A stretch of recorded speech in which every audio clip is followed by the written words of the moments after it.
je ne sais pas quoi faire.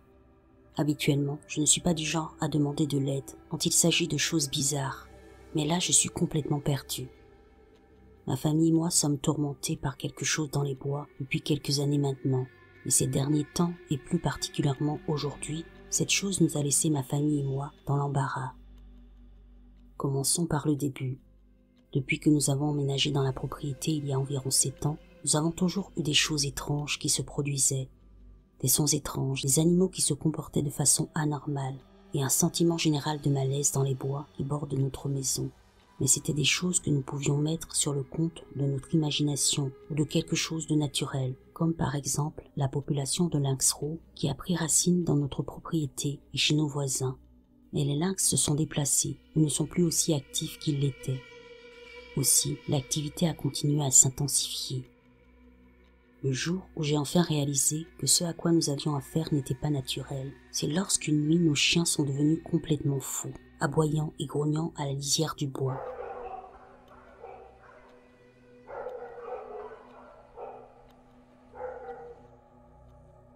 Nos chevaux tournaient en rond dans le pâturage. C'est alors que j'ai entendu ce qui ressemblait à un chien de chasse et quelqu'un qui parlait. Soupçonnant quelqu'un de chasser illégalement et d'empiéter sur nos terres, j'ai pris le fusil de mon père. Vous réaliserez plus tard à quel point c'était stupide, et je suis parti dans les bois pour les affronter ou les effrayer. En revenant, je criais « Propriété privée, partez immédiatement !» Mais les aboiements du chien et les discussions ont persisté. C'est alors qu'en m'enfonçant dans les bois, j'ai réalisé que quelque chose n'allait pas. Ces gens se seraient déjà enfuis ou cachés. Nous vivons dans les Ozarks, et on sait que là-bas, généralement, les gens n'ont pas peur de tirer. Tout à coup, j'entends des bruits devant moi et à côté de moi. Je prépare le fusil et je crie « Sortez maintenant ou vous allez vous faire tirer dessus !» Et c'est à ce moment-là que le chien au fond du bois pousse un aboiement très audible.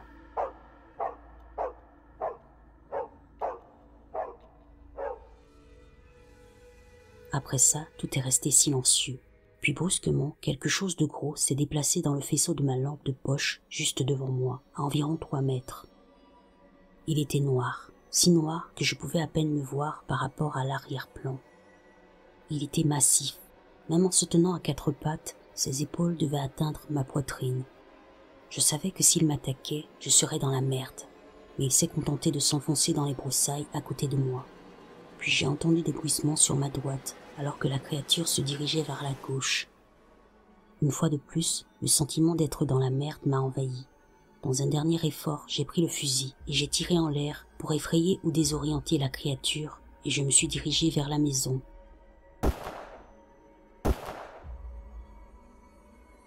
Puis, il y a eu la fois où j'étais seule à la maison après le travail. Il faisait nuit, j'ai décidé de sortir les chiens dans la cour latérale, et en montant sur notre porche, je pouvais entendre ce qui ressemblait presque à l'un de ces rugissements de taureaux australiens. C'est alors que j'ai remarqué que nos chiens d'intérieur ne voulaient pas sortir, que ceux de l'extérieur se cachaient et gémissaient, que nos 3 chevaux de l'époque couraient le long de la clôture en grognant et en gémissant également.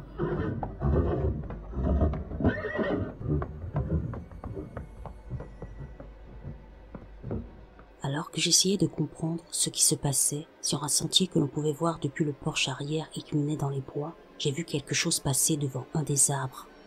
C'était tout noir et ça marchait à 4 pattes. Et le pire, c'est que ça avait l'air humanoïde. Puis j'ai entendu quelque chose dans cette direction qui émettait une sorte de grognement guttural.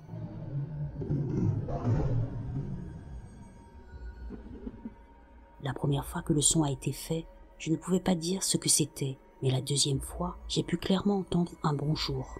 C'est alors que j'ai couru à l'intérieur, pris un fusil et dit à mes parents de m'appeler quand ils rentreraient à la maison. Une fois qu'ils sont rentrés, je les ai accompagnés à l'intérieur et je suis resté debout une bonne partie de la nuit pour m'assurer que cette chose n'attaquerait pas. Moi et ma mère, nous travaillons dans la même usine. Je faisais du covoiturage avec elle pour me rendre au travail à 3 heures du matin. Nous descendions notre route de gravier. Nous nous apprêtions à prendre l'autoroute. C'est alors que nous l'avons vue sur le bord de la route. Cette chose devait mesurer au moins 2 mètres de haut. Elle avait de longs bras musclés, de larges épaules. Elle n'avait pas de cou et sa tête était enfoncée entre ses épaules. Elle était complètement dépourvue de cheveux et sa peau était brune et grise.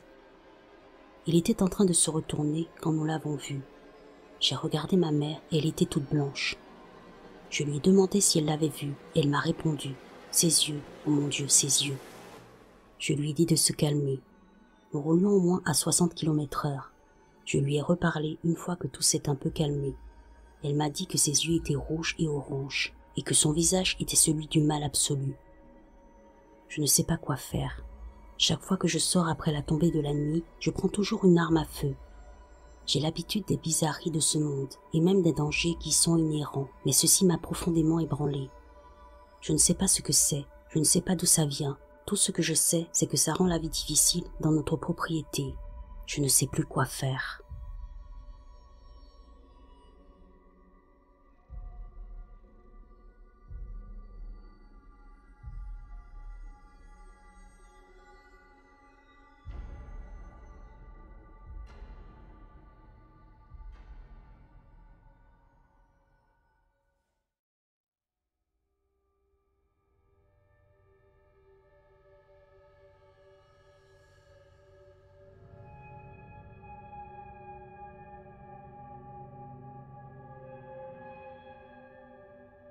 Mon grand-père a toujours été un homme superstitieux.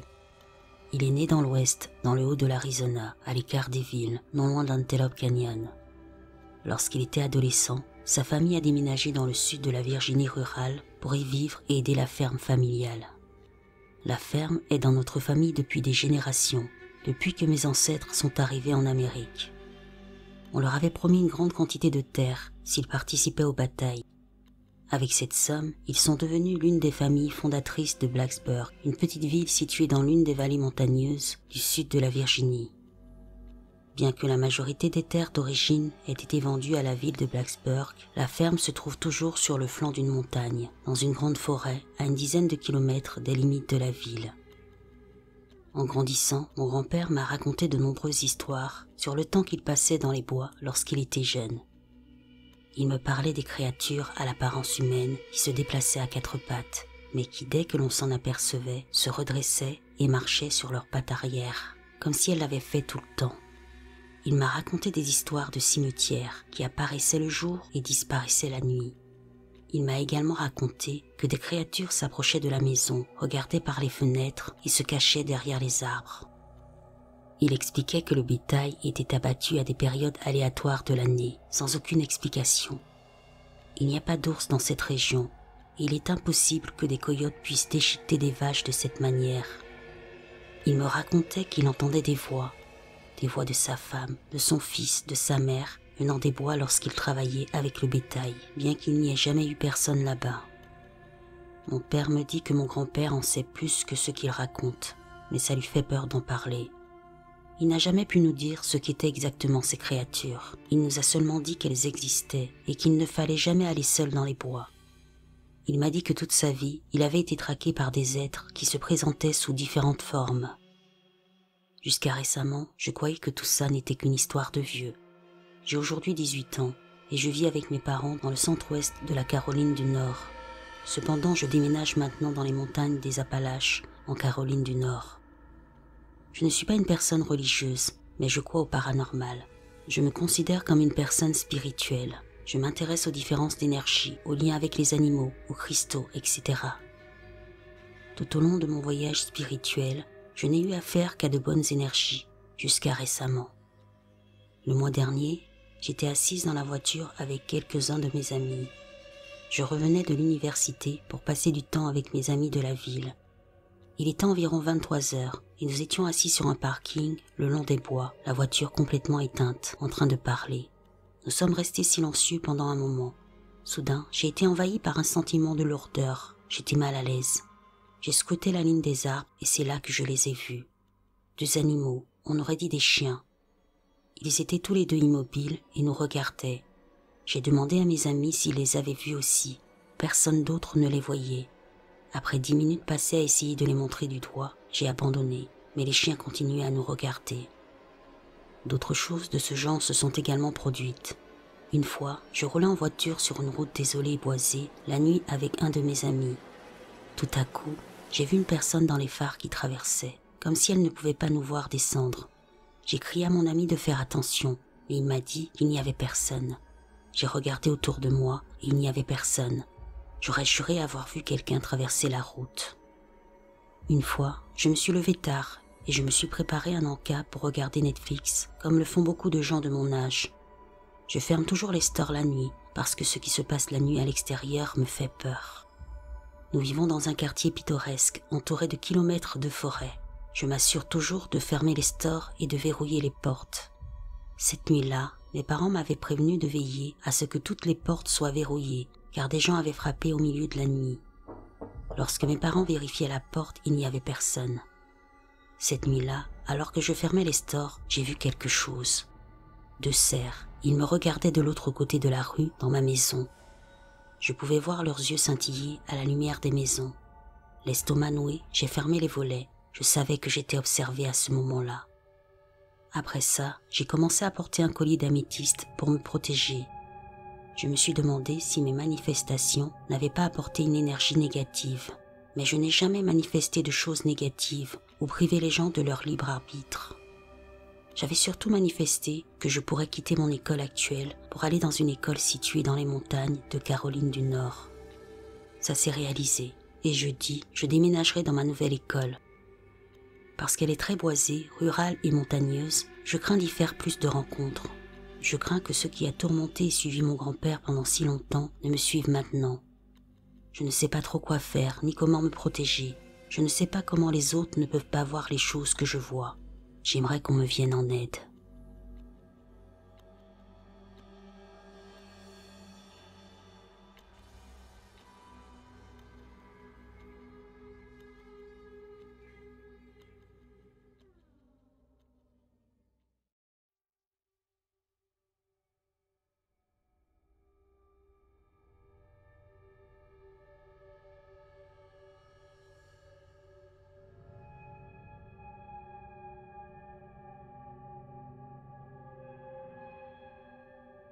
J'avais laissé de côté cette histoire depuis un certain temps, car j'étais trop inquiète et effrayée pour la raconter.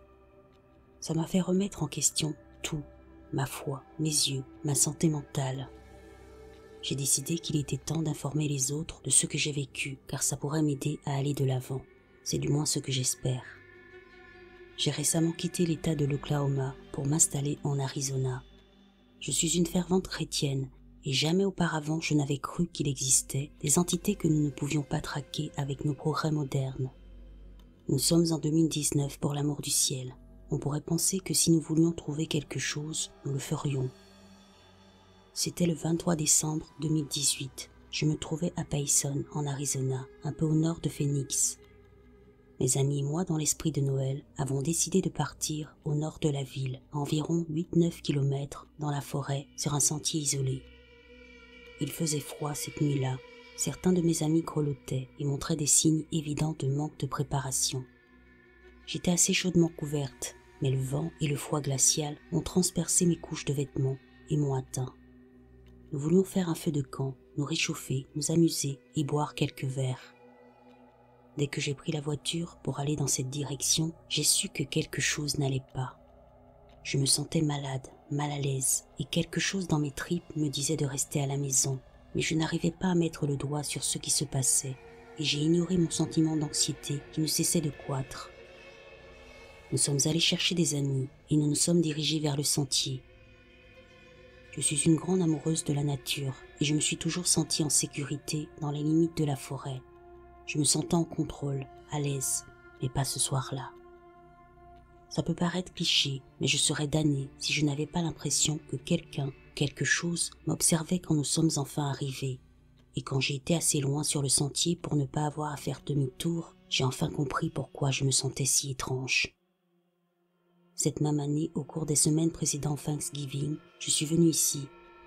Ce n'est pas un endroit que nous fréquentons habituellement. Je ne le connaissais donc pas plus que mes amis. Nous venions pour la même raison qu'en décembre, quelques verres autour d'un feu de joie. Il était tard, je n'avais cependant pas bu d'alcool ce soir-là, je devais ramasser du bois. Cela ne me dérangeait pas, car j'avais l'occasion d'étudier et d'explorer la région qui nous entourait, ce qui n'était pas si mal. Avant même d'avoir quitté notre zone, les choses ont pris une tournure étrange. J'étais à la limite de la lumière projetée par le petit feu de camp que je devais alimenter. Dans la faible lueur des arbres au loin, j'ai aperçu quelque chose s'élancer derrière un grand arbre. J'ai demandé à mes amis s'il était inhabituel que des gens traînent à cet endroit. Ma question ne fut accueillie que par un silence de leur part, tandis qu'ils continuaient à boire. J'ai fait quelques pas de plus au-delà du confort du brasier, en gardant les yeux fixés sur la grande silhouette sombre qui se tenait derrière les grands arbres. Je distinguais à peine qu'elle se déplaçait dans un léger mouvement de balancier, comme une bouée à la marée. Je n'arrivais pas à comprendre pourquoi quelqu'un faisait ça. Peut-être que je voyais des choses, ou que c'était une sorte de farce, mais au moment où j'ai ouvert la bouche pour crier, je me suis rendu compte que je ne pouvais plus parler. J'étais terrifié. Quelque chose en moi m'empêchait de faire le moindre bruit. Il a couru rapidement et a filé au loin comme une balle. Surprise, je suis tombée sur le sol. Mes amis m'ont vu et ont ri, pensant que j'étais ivre. J'ai réussi à bredouiller une phrase sur ce que j'avais vu, mais je n'ai eu droit qu'à quelques regards vides et à des rires qui m'ont fait paraître stupide. Pendant le reste de la nuit, je n'ai jamais osé m'éloigner du feu de joie. Alors que je marchais sur ce sentier, pendant cette nuit glaciale de décembre, je me suis souvenu de ce que j'avais vu et ressenti en cette nuit de novembre et mon cœur s'est emballé. Mes amis bredouillaient des chants de Noël. Je sais qu'ils ne m'écouteraient pas même si je parlais, alors j'ai ignoré ce que je ressentais. J'ai prié pour le meilleur et j'ai continué à marcher. Je n'avais pas beaucoup bu ce soir-là non plus. Je n'apprécie pas l'alcool autant que mes amis, et c'est souvent moi qui les ramenais à la maison à la fin de la soirée. Cependant, pour calmer mes nerfs tendus, j'ai bu 1 ou 2 verres de bière que nous avions mis au frais dans la glacière. C'était Noël après tout. Ça a fonctionné. Nous passions tous un bon moment, profitant tous ensemble et savourant l'atmosphère fraîche de la forêt. Puis j'ai eu envie de faire pipi, et oubliant ce que j'avais vécu précédemment, j'ai commencé à m'éloigner du feu pour me soulager.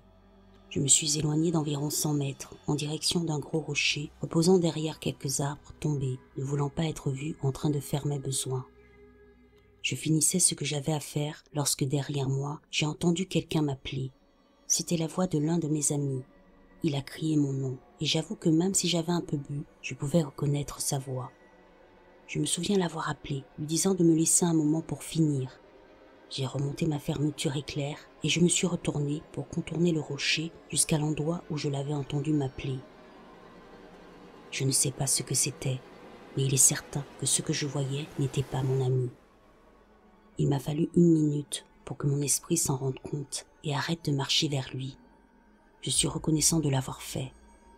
La chose que j'ai vue était grande et mesurait au moins 1,80 m.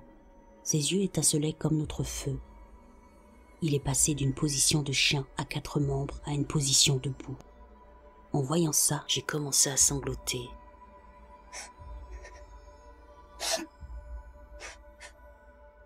Mon esprit tournait en rond, j'étais paniqué.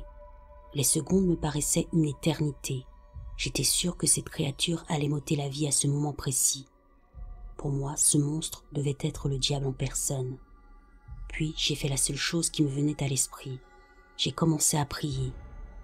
Il n'a pas dû apprécier, car il a émis un cri que je ne peux que décrire comme celui d'une personne criant fort avec des poumons remplis d'eau.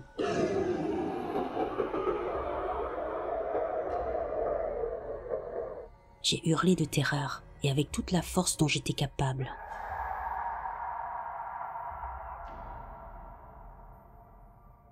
Je me suis élancé en arrière sur le sol, courant aussi vite que mes jambes me le permettaient. Je suis tombé plusieurs fois. Je crois que c'était la panique.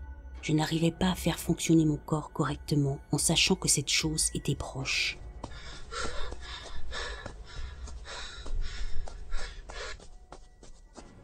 Lorsque je suis revenu vers le feu, couvert de sueur, j'ai réussi à bredouiller ce qui s'était passé à travers mes sanglots.